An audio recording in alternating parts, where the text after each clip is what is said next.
2 ദിവസമായി social media തുറക്കാൻ കഴിയില്ല. മീഡിയ വൺ പോലുള്ള ചാനലുകളൊക്കെ അന്തം വിട്ടിരിക്കുകയാണ്. പിന്നിൽ നിന്ന് കുത്തുന്നതെന്തിനാണ്? മുന്നിൽ നിന്ന് കുത്തുന്നതെന്തിനാണ്? എന്താണ് ഇദ്ദേഹം ഉദ്ദേശിക്കുന്നതെന്ന് ചോദിച്ചുകൊണ്ട് കാന്തപുരം മുസ്ലിയാരിനെ, അബൂബക്കർ മുസ്ലിയാരിനെ കുത്തിക്കൊല്ലുകയാണ്, കുത്തിക്കീറുകയാണ്. അത് പോയിട്ട് മറ്റ് CPM അന്തം വിട്ടിരിക്കുകയാണ്. എന്തിനാണ് ഇദ്ദേഹം അവിടെ പ്രധാനമന്ത്രിയെ കാണാൻ പോയത്?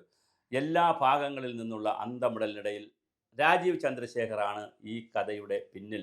ഈ തിരക്കഥയുടെ പിന്നിൽ രാജീവ് ചന്ദ്രശേഖറാണെന്നും മർക്കസിൻ്റെ സമസ്തയുടെയും സമ്മേളനത്തിന് പ്രധാനമന്ത്രി നിർബന്ധം മലപ്പുറത്ത് ഇലക്ഷന് മുമ്പേ തന്നെ വരാൻ സാധ്യതയുണ്ടെന്നുമുള്ള സൂചനകൾ നടക്കുകയാണ്. പക്ഷേ എനിക്ക് മനസ്സിലാകാത്തൊരു കാര്യം, 70% 75% വരുന്ന ഹിന്ദുക്കളും പിന്നെ മുസ്ലിങ്ങളും ക്രിസ്ത്യാനികളും ഇവരാണല്ലോ പ്രധാനം. പിന്നെ സിഖുകാരും പാഴ്സികളും ബുദ്ധന്മാരൊക്കെ വളരെ കുറച്ചുള്ളൂ. ഈ പ്രധാനമായിട്ട് നിൽക്കുന്ന സ്ഥലത്ത് RSS, സംഘപരിവാർ, BJP ആണ് ഭരിക്കുന്നത്. കറക്റ്റാണ്, അത് യാഥാർത്ഥ്യമാണല്ലോ. 11 വർഷമേ അവർ ഭരിക്കുക. അവർ ഭരിക്കുമ്പോൾ അവരുടെ പ്രധാനമന്ത്രിയെ എന്ന് പറഞ്ഞ് നമുക്ക് മാറ്റാൻ പറ്റുമോ? അവരുടെ പ്രധാനമന്ത്രിയാണോ? ഇന്ത്യയുടെ പ്രധാനമന്ത്രിയല്ലേ? ഇന്ത്യൻ പ്രധാനമന്ത്രി ഇന്ത്യയിലെ എല്ലാ രാഷ്ട്രീയ പാർട്ടികളും എല്ലാ മതസംഘടനകളും പോയി കാണണ്ടേ? അപ്പോൾ വേറൊരു ചോദ്യമുണ്ട്.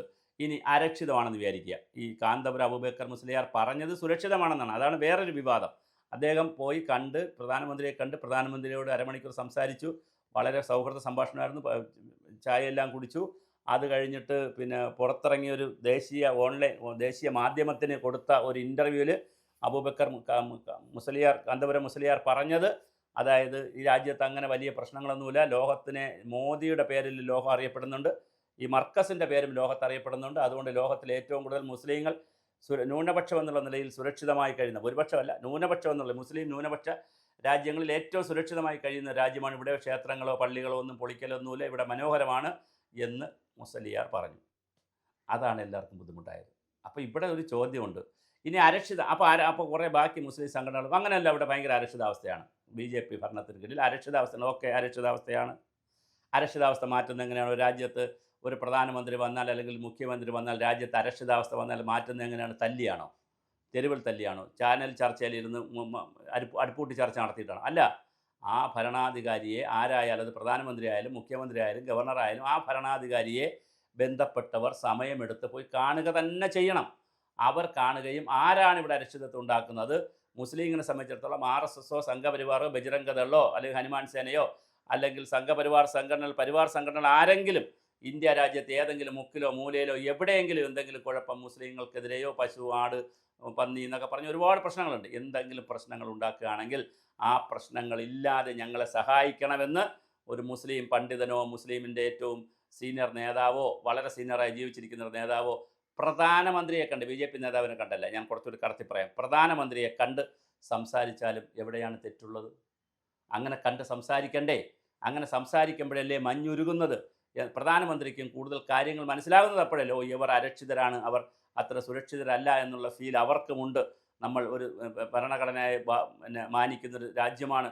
ഇവിടെ ഭൂരിപക്ഷവും ന്യൂനപക്ഷവും ഒന്നുമില്ല. ന്യൂനപക്ഷത്തിന് ആവശ്യമായ സഹായം കൊടുക്കണം, മൈനോറിറ്റിക്ക് ആവശ്യമായ സഹായം കൊടുക്കണമെന്നുള്ള ഒരു തോന്നലിൽ പുതിയ പുതിയ പദ്ധതികൾ പ്രഖ്യാപിക്കാനും ഉള്ള പദ്ധതികൾ ശുഷ്കാന്തിയോടെ നടപ്പിലാക്കാനും ഭരണകൂടത്തെ സഹായിക്കാനും ഭരണകൂടത്തെ സപ്പോർട്ട് ചെയ്യാനും ഭരണകൂടത്തെ അലർട്ട് ചെയ്യാനും, അങ്ങനെ തന്നെ പറയാം, ഭരണകൂടത്തെ അലർട്ട് ചെയ്യാനും പ്രധാനമന്ത്രിയെ ഒരു മത നേതാവ് പോയി കണ്ട് അവരുടെ അരക്ഷിതാവസ്ഥ ഉണ്ടെങ്കിൽ പറയുന്നത് നല്ലതല്ലേ? അപ്പോൾ ഈ കുത്തിത്തിരിപ്പുകാരുടെ മനസ്സിരിക്കുന്നത് എന്താണ്? സംഘപരിവാറായിട്ട് നിൽക്കണം, മുസ്ലിം ലീഗ് മുസ്ലിമായിട്ട് നിൽക്കണം, ക്രിസ്ത്യനായിട്ട് നിൽക്കണം, ന്യൂനപക്ഷത്തിൻ്റെ കെയർ ഓഫിലൂടെ പൊളിറ്റിക്സ് കളിക്കണം. ഏതെങ്കിലുമൊക്കെ ഒറ്റപ്പെട്ട സംഭവം എവിടെയെങ്കിലും ഉണ്ടായാൽ, ആരെങ്കിലും കൊന്നാൽ, എന്തെങ്കിലും സംഭവം ഉണ്ടായാൽ അതിനെ രാജ്യവ്യാപകമായിട്ട് കൊണ്ടുവന്ന് പ്രചരിപ്പിച്ച് ഒരു ആൻറ്റി നാഷണൽ പരിപാടികൾ നടത്തി കുത്തിത്തിരിപ്പുണ്ടാക്കുക എന്നുള്ളതാണ് മാധ്യമങ്ങൾ, ഒരുവിധമുള്ള മാധ്യമങ്ങളുടെയും സോഷ്യൽ മീഡിയയുടെയും ഈ പറയുന്ന തീവ്ര സംഘടനകൾ, അത് മുസ്ലിമിൻ്റെ ആയാലും കൊള്ളാം, ക്രിസ്ത്യാനിയായാലും കൊള്ളാം, ഹിന്ദുവിനായാലും, തീവ്ര സംഘടനകളുടെയും ജോലി കുത്തിത്തിരിപ്പുണ്ടാക്കി, സംഘർഷമുണ്ടാക്കി, സമാധാനത്തിൽ നിൽക്കുന്ന ആടുകളെ പോയി കുത്തിയിളക്കി അവയെ തമ്മിൽ അടുപ്പിച്ച് ഇടയ്ക്ക് നിന്ന് ചോര കുടിക്കുന്ന ചെന്നായിയുടെ പണി ചെയ്യുന്ന ഒരു വലിയ വിഭാഗം ഭാരതത്തിലുണ്ട്. അല്ലെങ്കിൽ പിന്നെ കാന്തപുരം മുസ്ലിയാർ പോയി പിന്നെ പ്രധാനമന്ത്രിയെ കണ്ട് ചർച്ച ചെയ്താൽ, പ്രധാനമന്ത്രിയല്ലേ കണ്ടത്, അദ്ദേഹം BJP നേതാവിനല്ലേ കണ്ടത്, പ്രധാനമന്ത്രിയാണ് കണ്ടത്. പ്രധാനമന്ത്രിയെ കണ്ട് ചർച്ച ചെയ്യുമ്പോൾ അതിലെവിടെയാണ് കുത്തിത്തിരിപ്പ് വരുന്നത്? അത് തീർച്ചയായിട്ടും ചർച്ച ചെയ്യണ്ടേ?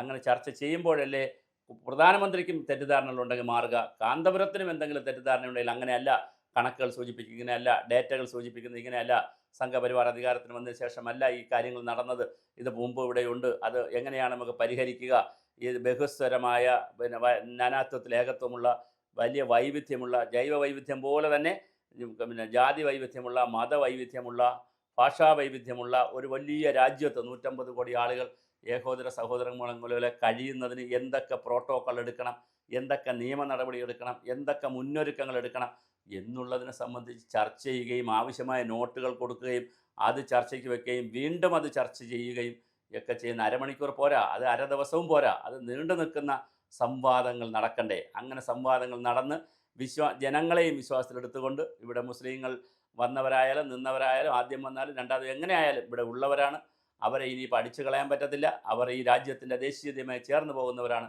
ക്രിസ്ത്യാനികളും അങ്ങനെയാണ്. അല്ല ആരെങ്കിലും ചെറിയ ഗ്രൂപ്പ് എന്തെങ്കിലുമൊക്കെ ബഹളം എവിടെയെങ്കിലും ഉണ്ടാക്കുകയാണെങ്കിൽ തീവ്രവാദത്തിൻ്റെ പേരിൽ ഉണ്ടാക്കുകയാണെങ്കിൽ അവരെ മുസ്ലിങ്ങളും കൂടി ചേർന്ന് നിന്ന്, അല്ലെ ന്യൂനപക്ഷം കൂടി ചേർന്ന് നിന്നുകൊണ്ട് അവരെ ഭൂരിപക്ഷത്തോടൊപ്പം ന്യൂനപക്ഷം എല്ലാം നിന്നുകൊണ്ട് മറ്റവരെ ഈ തീവ്രവാദം പറയുന്നവരെ വളരെ ന്യൂനപക്ഷമായി കളയുന്ന, അവരെ വലിയ കുഴപ്പമാണെങ്കിൽ തീവ്രവാദം പറയുകയാണെങ്കിൽ ജയിലിൽ പിടിച്ചിരുന്ന അവരെ കേസെടുക്കുന്ന, അവരെ ഒഴിവാക്കുന്ന, അവരെ അവോയ്ഡ് ചെയ്തുകൊണ്ട് ബാക്കിയുള്ളവർ സമാധാനത്തോടു കൂടി കഴിയുന്ന മനോഹരമായൊരു ഭാരതവും ഇന്ത്യയല്ലേ ഉണ്ടാക്കിയെടുക്കേണ്ടത്. അവിടെ ഡയലോഗുകളും സംവാദങ്ങളും നടക്കണ്ടേ. പക്ഷെ അങ്ങനെ ഡയലോഗുകളോ സംവാദങ്ങളോ നടക്കുന്നത് പോയിട്ട് ഒരു ചെറിയ മീറ്റിംഗ് നടത്തിയാൽ പോലും ഇപ്പുറത്ത് കുത്തിത്തിരിപ്പുണ്ടാക്കും, ഇപ്പുറത്ത് ബഹളം ഉണ്ടാക്കും. കാര്യം എന്താണ്?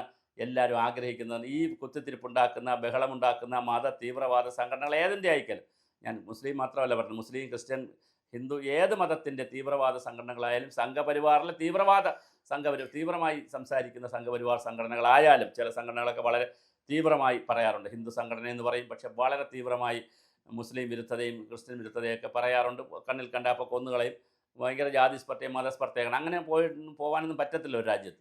അപ്പോൾ ഇത് പോകാൻ പറ്റില്ല എന്ന് തീവ്രവാദികളെ ബോധ്യപ്പെടുത്താനും, അങ്ങനെ ആരെങ്കിലും പോവുകയാണെങ്കിൽ അവർക്കെതിരെ ശിക്ഷാ നടപടികൾ എടുക്കാനും, നിയമത്തിൻ്റെ ലാ ആൻഡ് ഓർഡർ പരിഗണിക്കാനും, അങ്ങനെ വളരെ കൃത്യമായി രാജ്യത്ത് സമാധാനവും സാമ്പത്തിക സമത്വവും സാമൂഹ്യ സമത്വവും സുരക്ഷിതത്വവും തുല്യതയും നീതിയും എല്ലാം ഉറപ്പാക്കി ന്യൂനപക്ഷത്തിനെ കൂടെ വിശ്വാസത്തിലെടുക്കുന്ന ഒരു ഭരണകൂടത്തിലേക്ക് മുമ്പോട്ട് പോകുന്ന യാത്രയിൽ ഇന്ത്യൻ പ്രധാനമന്ത്രിയെ കണ്ടാൽ അത് നല്ലതല്ലേ? അത് നല്ല ചർച്ചയായിട്ടല്ലേ കാണേണ്ടത്? അപ്പോൾ പിന്നെ നമ്മുടെ മീഡിയ വണിൻ്റെ ടൈറ്റിൽ തന്നെ എന്താണെന്നറിയാമോ? ടാഗ് ലൈൻ തന്നെ എന്താണ്? പിന്നിൽ നിന്ന് കാന്തപുരമേ നിങ്ങൾ പിന്നിൽ നിന്ന് കുത്തുകയാണോ? അപ്പോൾ എന്താ ഉദ്ദേശിക്കുന്നത്? എന്താണ്? പിന്നിൽ നിന്ന് കുത്തി നിങ്ങൾ ഇതിനൊക്കെ പോകാതെ നിങ്ങൾ ഇപ്പുറത്തിരുന്ന് മോഡി വിരുദ്ധത പറഞ്ഞുകൊണ്ടിരിക്കുക, അത് കേട്ട് പാവപ്പെട്ട ഏതെങ്കിലും മുസ്ലിം ആയുധം എടുക്കുകയാണെങ്കിൽ അത് കലാപമാക്കുക, അതല്ലെങ്കിൽ ഏതെങ്കിലും ഹിന്ദു ആയുധം എടുക്കുകയാണെങ്കിൽ അതിനെ കലാപമാക്കുക. അങ്ങനെ ഈ ഇത്രയും ബഹുസ്വരമായ രാജ്യത്ത്, ഇത്രയും വൈവിധ്യമുള്ള രാജ്യത്ത് ഏതെങ്കിലും ചെറിയ ചെറിയ പ്രശ്നങ്ങളെ കുത്തിപ്പൊക്കി അതിനെ ഇലക്ഷൻ സമയത്ത് വോട്ടാക്കി ആകെ ന്യൂനപക്ഷങ്ങൾ ഈ രാജ്യത്തെ ഭീതിപ്പെടുത്തുന്നതാണെന്ന് പറഞ്ഞ് ലോകത്തെ അറിയിച്ച് ലോകത്തിലെ നല്ലതും ചീത്തയുമായ സമ്പത്തെല്ലാം ഇവിടെ കൊണ്ടുവന്ന് വീണ്ടും അരക്ഷിതാവസ്ഥയും അരാജകത്വം സൃഷ്ടിക്കാനല്ലേ ഇത്തരം ചർച്ചകൾ വഴിയൊരുക്കുകയുള്ളൂ. കാന്തപുരം മാത്രമല്ല, ആൾ ഇന്ത്യ മുസ്ലിം പേഴ്സണൽ ബോർഡുകാരും സകല ആൾക്കാരും അതുപോലെ തന്നെ എല്ലാവരും OYC-ക്കാരും എല്ലാവരും ഈ ചർച്ചയിലേക്ക് വരട്ടെ. പ്രധാനമന്ത്രിയുമായും മന്ത്രിമാരുമായിട്ടൊക്കെ ഉള്ള ചർച്ചകൾ നടക്കട്ടെ. അത് ഒരു കൂടുതൽ ബഹുസ്വരത ഉറപ്പിക്കാനും കൂടുതൽ കമ്മ്യൂണൽ ഹാർമണി ഉറപ്പുവരുത്താനും വളരെ റിലീജിയസ് ഹാർമണി ഉറപ്പുവരുത്താനും വളരെ അത്യാവശ്യമാണ്. അത് നടക്കട്ടെ.